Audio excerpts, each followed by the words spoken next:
제인아, 살아있어서 고마워. 정윤희는 강재인이 무사히 돌아온 것을 보고 울음을 터뜨렸다. 김도윤조차 눈물을 흘렸다. 강세리는 YL그룹의 주주총회장에서 보안 요원들에게 끌려나가며 모든 직원들 앞에서 치욕을 당했다.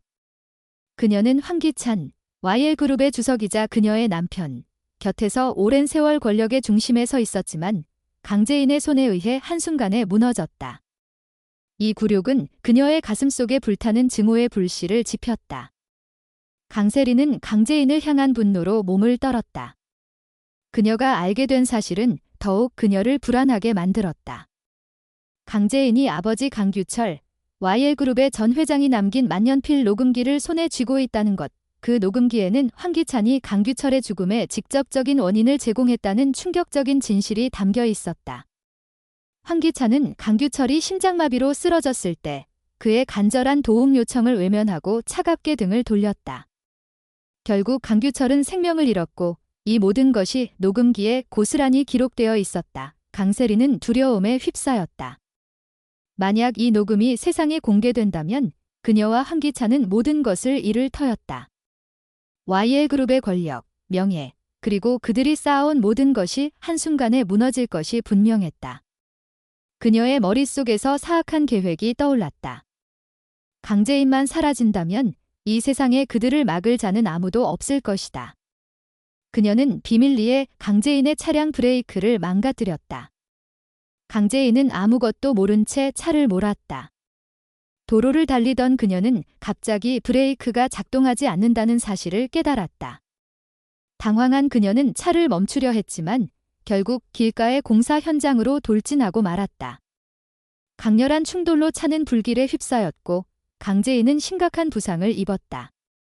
그 순간 김도윤이 나타났다. 그는 불타는 차량 속에서 강재인을 구해냈고 폭발 직전에 그녀를 병원으로 옮겼다. 그녀는 기적적으로 살아남았다. 하지만 김도윤은 대담한 K획을 세웠다. 그는 강재인의 죽음을 위장하기로 했다. 그는 모든 이들에게 강재인이 사고로 사망했다고 발표했고 가짜 장례식을 치렀다. 이 소식은 황기찬과 강세리에게도 전해졌다. 그들은 강재인이 정말로 이 세상에서 사라졌다고 믿었다. 강세리는 안도감과 함께 승리의 미소를 지었다. 이제 더 이상 그들을 위협할 존재는 없다고 생각했다. 하지만 그들은 몰랐다. 강재인은 살아있었고 어둠 속에서 조용히 그들의 죄를 밝혀낼 증거를 모으고 있었다. 그녀는 아버지의 죽음과 자신의 고통을 갚기 위해 황기찬과 강세리를 무너뜨릴 준비를 하고 있었다. 한편 정윤희는 강재인의 사망 소식을 듣고 깊은 슬픔에 잠겼다. 그녀는 강재인이 자신의 딸 김도희의 뺑소니 사고와 관련이 없다는 사실을 알게 된 후 그녀에게 했던 냉정한 행동들을 떠올리며 자책했다. 정윤희는 강재인이 자신의 진짜 정체 최자영의 딸이라는 사실을 숨긴 이유를 이제야 이해했다. 강재인은 정윤희의 상처를 더 깊게 만들지 않으려 했고 그녀 곁에서 조용히 속죄하며 지내려 했던 것이다. 정윤희는 매일 어린 손녀가 강재인을 그리워하며 그녀를 만나고 싶다고 말할 때마다 가슴이 찢어지는 듯했다. 그녀는 강재인을 다시는 볼 수 없다는 사실에 눈물을 흘렸다. 강재인이 자신을 속였던 것에 대한 분노는 이미 사라지고 오직 그녀에 대한 애틋한 마음과 후회만이 남아 있었다. 그러던 어느 날 믿을 수 없는 일이 벌어졌다. 강재인이 정윤희 앞에 다시 나타난 것이다. 동시에 뉴스에서는 충격적인 소식이 전해졌다. 황기찬이 김도희의 뺑소니 사고를 일으킨 혐의로 체포되었다는 것이다. 정윤희는 눈물을 흘리며 강재인에게 달려가 그녀를 끌어안았다. 살아있어서 정말 고마워. 그녀의 목소리는 떨림과 기쁨으로 가득했다. 정윤희는 과거의 냉정한 행동을 사과하며 더 이상 강재인을 원망하지 않는다고 말했다. 강재인 역시 눈물을 글썽이며 정윤희를 안았다. 두 사람은 서로를 꼭 끌어안고 행복과 안도감 속에서 눈물을 흘렸다. 그 순간 그들의 마음속에는 오랜 상처와 오해가 녹아내리는 듯했다. 강재인은 살아남았을 뿐만 아니라 황기찬과 강세리의 죄를 낱낱이 밝혀낼 준비를 마쳤다. 그녀는 김도윤과 함께 그들의 악행을 세상에 드러냈다. 황기찬은 법의 심판대 앞에 섰고 강세리는 자신이 저지른 범죄의 대가를 치르기 위해 끌려갔다. YL그룹은 더 이상 그들의 소나기에 있지 않았다. 강재인은 아버지의 복수를 완성했고 정윤희와의 관계를 회복하며 새로운 시작을 준비했다. 하지만 그녀의 마음속에는 여전히 깊은 상처와 싸움이 남아 있었다. 과연 그녀는 이 모든 고통을 딛고 진정한 평화를 찾을 수 있을까? 여왕의 집은 여전히 숨막히는 긴장감과 감동으로 시청자들을 사로잡는다. 강재인은 기적적으로 살아남아 황기찬과 강세리의 죄악을 낱낱이 파헤칠 준비를 마쳤다. 그녀는 김도윤과 힘을 합쳐 그들의 추악한 악행을 세상에 폭로했다. 황기찬은 마침내 법의 심판대 앞에 섰고 강세리는 자신이 저지른 범죄의 대가를 치르기 위해 끌려갔다. YL그룹은 더 이상 그들의 소나기에 있지 않았다. 강재인은 아버지의 복수를 완성하며 정의를 실현했고 정윤희와의 오랜 오해를 풀며 따뜻한 관계를 회복했다.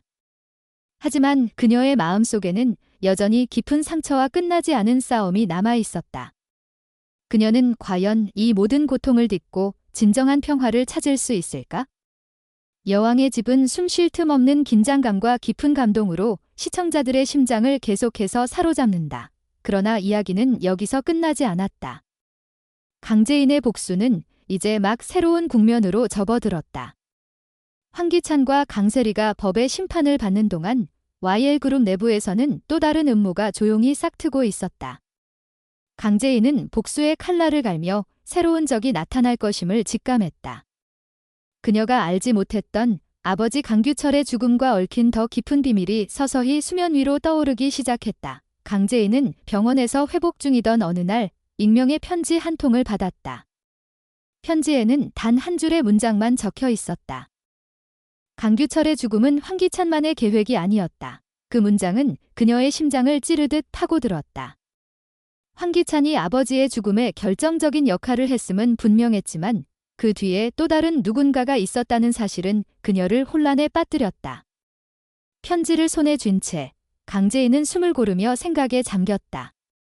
이 모든 비극의 배후에는 더 큰 그림이 숨어 있을지도 모른다. 그녀는 김도윤에게 이 편지를 보여주며 함께 진실을 파헤치기로 결심했다. 김도윤은 강재인의 곁에서 그녀를 지탱하는 든든한 동맹이었다.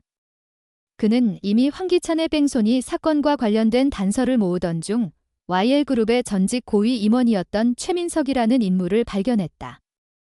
최민석은 강규철 회장이 살아있을 당시 그의 최측근으로 알려졌지만 회장의 죽음 이후 갑작스럽게 회사를 떠나 자취를 감췄다. 김도윤은 최민석이 이번 사건의 열쇠를 쥐고 있을 가능성을 제기했다. 그는 강재인에게 말했다. 최민석이 사라진 시점이 너무 수상해. 그가 뭔가를 알고 있을 거야. 강재인은 고개를 끄덕이며 최민석을 찾아 나서기로 했다. 하지만 그들은 몰랐다. 최민석이 이미 어둠 속에서 그들의 움직임을 예의주시하고 있다는 사실을. 한편 정윤희는 강재인의 생존 소식에 기뻤지만 그녀의 마음속에는 여전히 김도희의 죽음에 대한 아픔이 남아 있었다. 정윤희는 강재인과의 재회 이후 그녀를 딸처럼 여기며 점점 더 가까워졌다. 하지만 그녀는 강재인이 또 다른 위험에 처할까 봐 두려웠다. 정윤희는 강재인에게 조심하라고 당부하며 자신의 손녀를 지키기 위해 어떤 대가라도 치를 각오를 했다. 그녀는 강재인에게 말했다. 이제 너까지 잃을 순 없어. 제발 조심해. 강재인은 정윤희의 진심에 감동받았지만 복수의 길을 멈출 수 없었다. 그녀는 아버지와 도희를 위한 정의를 완성해야 한다는 사명감에 사로잡혀 있었다. 그러던 중 강재인과 김도윤은 최민석의 행방을 추적하다가 그의 비밀 은신처를 발견했다. 오래된 창고 안, 그들은 최민석이 숨겨놓은 문서들을 찾아냈다. 문서에는 YL그룹의 비자금 조성과 강규철 회장의 죽음을 둘러싼 음모의 흔적이 담겨 있었다. 놀랍게도 황기찬은 단지 실행자일 뿐이었다.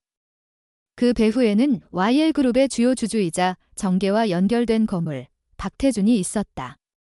박태준은 강규철의 개혁 정책이 자신의 이익을 위협하자 황기찬을 앞세워 그를 제거한 것이었다. 이 문서는 강재인에게 새로운 충격을 안겼다. 아버지의 죽음은 단순한 개인의 복수가 아니라 거대한 권력 다툼의 결과였다. 강재인은 분노와 허탈함 속에서 이를 갈았다. 하지만 그녀는 곧 마음을 다잡았다. 박태준을 무너뜨리기 위해서는 더 많은 증거가 필요했다. 그녀와 김도윤은 박태준의 비밀을 파헤치기 위해 위험한 잠입작전을 감행했다. 그들은 박태준의 저택에 몰래 침투해 그의 컴퓨터에서 데이터를 빼내는 데 성공했지만 그 과정에서 경비원들에게 발각되고 말았다. 긴박한 추격전 끝에 김도윤은 강재인을 보호하기 위해 자신을 희생하며 경비원들을 따돌렸다. 강재인은 눈물을 머금고 데이터를 손에 쥔 채 탈출했다. 그러나 박태준은 이미 그들의 움직임을 눈치채고 있었다. 그는 강세리와 황기찬이 체포된 상황에서도 여전히 YL그룹의 실질적인 권력을 쥐고 있었다. 박태준은 강재인이 자신에게 다가오고 있다는 사실을 알게 되자 그녀를 영원히 제거하기로 결심했다. 그는 자신의 신복들에게 지시를 내렸다. 강재인을 찾아. 그리고 흔적도 없이 처리해. 그의 목소리는 얼음처럼 차가웠다. 강재인은 이제 박태준이라는 거대한 적과 마주해야 했다. 그녀는 김도윤이 남긴 단서를 바탕으로 박태준의 비자금 계좌와 그의 정치적 연결고리를 추적했다. 하지만 그 과정에서 그녀는 점점 더 깊은 위험 속으로 빨려 들어갔다. 한편 강세리는 감옥에서도 복수의 불씨를 잃지 않았다. 그녀는 황기찬과 함께 구속된 상황에서도 박태준과 비밀리에 연락을 주고받았다. 강세리는 강재인이 살아있다는 사실을 알게 되자 분노로 이를 갈았다. 그녀는 박태준에게 강재인을 제거할 최후의 계획을 제안했다. 강재인이 가진 녹음기를 손에 넣어야 해. 그게 없으면 우린 끝장이야. 박태준은 그녀의 제안을 받아들였고 강재인을 함정으로 유인할 계획을 세웠다. 그들은 강재인이 가장 소중히 여기는 정윤희를 이용하기로 했다. 박태준의 부하들은 정윤희의 손녀를 납치했고 강재인에게 협박 메시지를 보냈다. 녹음기를 내놓지 않으면 아이는 살아남지 못한다. 강재인은 이 메시지를 받고 심장이 멎는 듯한 공포에 휩싸였다. 그녀는 정윤희의 손녀를 구하기 위해 모든 것을 걸어야 했다. 하지만 그녀는 이 모든 것이 함정임을 알았다.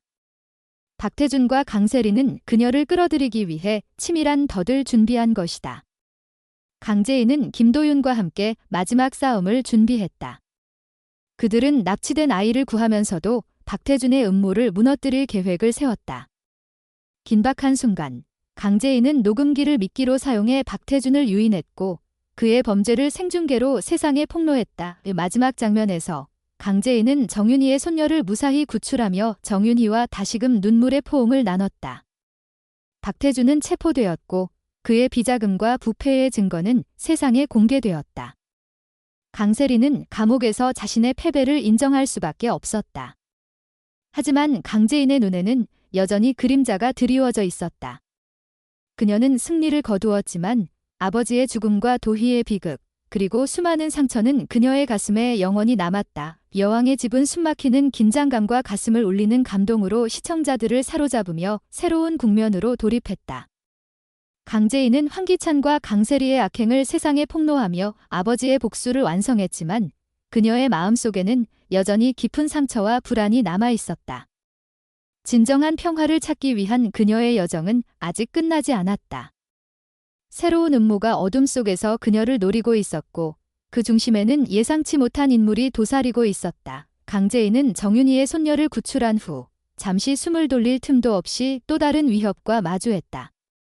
그녀가 박태준의 비자금과 부패를 폭로하며 YL그룹의 권력 구조를 뒤흔들었지만 박태준은 여전히 자유의 몸이었다.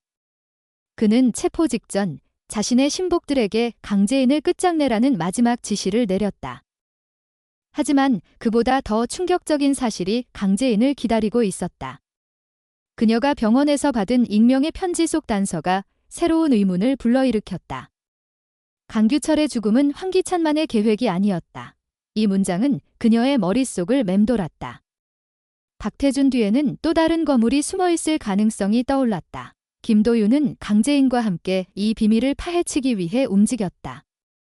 그들은 박태준의 비자금 계좌를 추적하던 중 그의 정치적 연결고리가 YL그룹을 넘어 정계의 거물인 이해란 의원과 연결되어 있다는 사실을 알아냈다. 이해라는 겉으로는 정의로운 정치인으로 알려졌지만 그녀의 이면에는 어두운 거래와 YL그룹의 비자금이 얽혀 있었다. 강재인은 이해란의 존재를 알게 되자 아버지의 죽음이 단순한 기업 내부의 음모가 아니라 거대한 권력의 게임이었음을 깨달았다. 그녀는 분노와 두려움 속에서도 결심을 굳혔다. 이해란을 무너뜨리지 않는 한 그녀의 복수는 완성될 수 없었다. 한편 감옥에 갇힌 강세리는 여전히 복수의 칼날을 갈고 있었다. 그녀는 박태준과 비밀리에 연락을 주고받으며 강재인을 제거할 최후의 계획을 세웠다. 강세리는 이해란 의원에게 접근해 강재인이 가진 만년필 녹음기를 손에 넣으려는 음모를 꾸몄다. 그녀는 이해란에게 속삭였다. 강재인을 없애면 당신의 비밀도 영원히 묻힐 겁니다. 이해란은 강세리의 제안을 받아들였고 강재인을 함정으로 유인하기 위한 치밀한 계획을 실행에 옮겼다. 그들은 정윤희의 손녀를 다시 노리며 강재인을 협박했다. 강재인은 이해란의 함정을 눈치채고 김도윤과 함께 역공을 준비했다. 그녀는 녹음기를 미끼로 사용해 이해란을 끌어들였고 그녀의 부패를 생중계로 세상에 폭로했다. 하지만 그 순간 예상치 못한 반전이 기다리고 있었다. 이해란은 강재인의 어머니 최자영과 깊은 연관이 있었다. 최자영이 김도희의 뺑소니 사고를 일으킨 범인이라는 사실을 이해란이 알고 있었고 이를 이용해 강재인을 협박한 것이다. 강재인은 이 진실 앞에서 무너질 듯한 충격을 받았다. 그녀는 어머니의 죄를 덮기 위해 모든 것을 감내했지만 이해란은 그 약점을 파고들었다. 강재인은 눈물을 머금고 정윤희에게 이 모든 진실을 털어놓았다. 정윤희는 충격에 휩싸였지만 강재인의 고통을 이해하며 그녀를 끌어안았다. 두 사람은 서로의 상처를 보듬으며 새로운 결의를 다졌다. 강재인은 이해란을 무너뜨리기 위해 마지막 싸움을 시작했다. 과연 그녀는 이 거대한 음모의 끝을 볼 수 있을까? 여왕의 집은 숨막히는 반전과 감동으로 다음 회를 기대하게 만든다.